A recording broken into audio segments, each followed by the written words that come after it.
morning. So I'm at the Siteman Center. These appointments are so strange because it feels like it happened like a lifetime ago. So much time has passed that it doesn't really feel like me. It's just crazy. It's been 5 years. I was kind of scatterbrained earlier, so I wanted to talk about more like side effects that I still have. My thyroid is like pretty much shot. I'm pretty sure they're gonna want to remove it eventually. It's no longer stimulating any hormones. It causes me a lot of symptoms. I get heart palpitations. My resting heart rate is like 110, 120. I just got bumped up on my propranolol for that. I'm on methimazole for it. My eyesight has changed a lot, but I have also been pregnant, so who knows what that's really from. My teeth have yellowed a lot. I've always had bad teeth, even as a child. I've chipped a tooth. They're pretty brittle. Oh, I have bleomycin lung toxicity, so I do get PFTs, and my lung function isn't perfect, but I mean, had a lot of nasty drugs in me. So my fertility, my AMH is dropping. I'm gonna request to have it rechecked, but the last time it was checked, the levels were starting to drop, and they explained it that once it drops pretty fast. So I would love to see where that sits, because I had 2 kids right in a row, no breaks. So yeah, we'll see how this goes. We're gonna go in.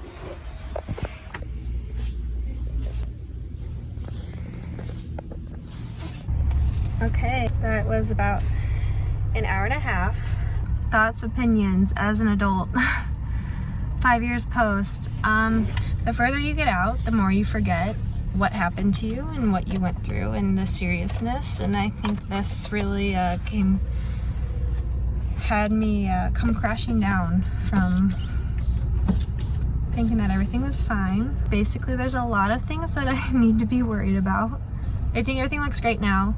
There's just a lot of things in the future that I will have to monitor, and it doesn't sound fun, and none of this sounds fun, and that's all. Me complaining, I'm hungry, I need to go eat. Hi, I'm back. I'm a little bit more put together. My appointment was 2 weeks ago, and I've had time to think about things and reflect, and I decided that I didn't want to leave off without sharing what I learned from my appointment. So before my stem cell transplant, I had chemo, I had ABVD, and then I had full body radiation. We were told that the radiation could help me not relapse. So I relapsed a year later, and then I did a oocyte harvest. I got 11 eggs, and my oncologists were able to hold me off until my sister's wedding, which was about 3 months, and then I went in and had my stem cell transplant. So I had my diagnosis, I harvested eggs, and then I had a kind of maintenance chemo to keep me from dying until my stem cell transplant. And then I had beam therapy with my stem cell transplant. They gave me this cute little flyer that has literally every dosage of anything I've ever had, and it's very scary to look at. And then it starts with these long paragraphs of every body system that I will have, that I may have future complications with. That's why this appointment was very intimidating. It doesn't really feel like this was me. It feels like another lifetime. I hope I'm not making too much noise, and I hope this isn't going out of focus for me moving constantly. The 3 main secondary cancers that they're worried about are thyroid cancer, breast cancer, and colorectal cancer, and I'm pretty sure those are all due to my radiation. My thyroid, like I said before, is pretty much shot. I had my follow-up endocrine appointment this week, and we discussed treatment options, and he basically said whenever I'm ready for it to come out, it's going to come out. He's given me as long as I want to try and let medication hopefully solve it. Most likely it won't do anything. There's another procedure that I could do called radioactive iodine, but since I have such a high risk of cancer, it might be best to just surgically remove it. I'm at risk for a few different heart problems. I'll be having an echo every 2 years. Their biggest concern is me developing coronary artery disease, and I do have a family history of diabetes and hypertension. So it's going to be important for me to stay fit and active and eat well. So my breast cancer risk, starting at 25, I'll get a mammogram. 6 months later, I'll get an MRI, and it'll just go every 6 months, me getting a scan of some sort. Sounds like a lot of scans to me. Probably one day I might get maybe a double mastectomy, maybe. Yeah, that makes me sad. I'm not gonna think about it. For reproductive health, they wrote, it is best not to delay childbearing beyond early 30s. Luckily, I'm 22 and have 2 kids. We started early because we knew that fertility was going to be up in the air. I asked to get my AMH level rechecked, but they said I'll now have to see a fertility specialist if I want anything checked fertility-wise. So we're going to look into that once we're ready for another, but we're okay for now. I'm at risk for bladder damage. They said to drink water. My kidney function's probably going to decrease. I have to be careful using NSAIDs. I'm at risk for liver dysfunction also. For my colorectal cancer risk, I will be getting colonoscopies starting at 30.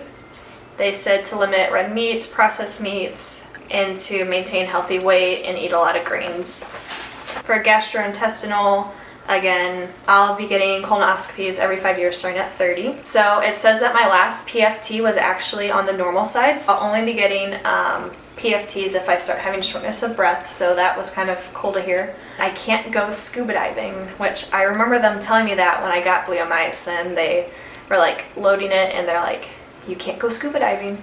I was like, what does this mean? And so she like reiterated that if I want to go scuba diving, I have to get a PFT and get cleared. So sounds scary. I don't really want to go. And then I'm at risk for secondary malignancies just due to having childhood cancer. Again, reading off this, they listed a bunch of the chemos I was on, saying that I'm at risk for AML. So she explained it that up until 10 years is like the risk window, and it significantly reduces at the 5-year mark. So I'm at the 5-year mark. Hopefully I'm not going to develop AML, hopefully.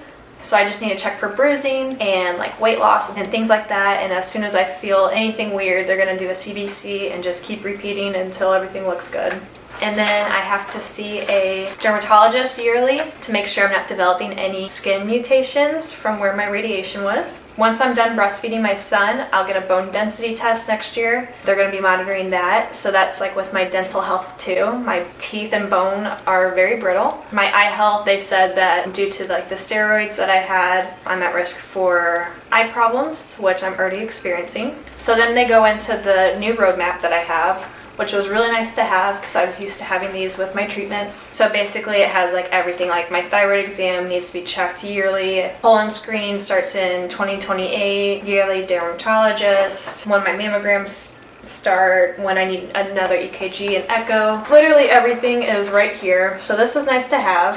So they just gave me like outreaching for group therapy. Dad of a patient there or something gave me a QT gift card. My doctor handed it to me and he calls himself the Good Vibes Dad. Very cute, very wholesome. Made me smile and it reminded me of being in chemo as a child because everyone gives you random stuff. And then I got a bunch of health links. There's just a lot here. And to be honest, going back through it, I feel more at ease already. It was a lot to hear at first because I've kind of distanced myself from the cancer world or whatever. I got out of treatment and was able to just go on with life. You know, I was getting my PFTs and echoes, but I would just do that and then see my oncology team and then come back the next year. And now we're at the 5-year mark and it's like, okay, well, these are the real risks now. So yeah, I don't think I have anything more than this. Thanks for watching this. If you did, if you didn't, hi future me, I know you'll watch it again. The kids are still sleeping. So we did it.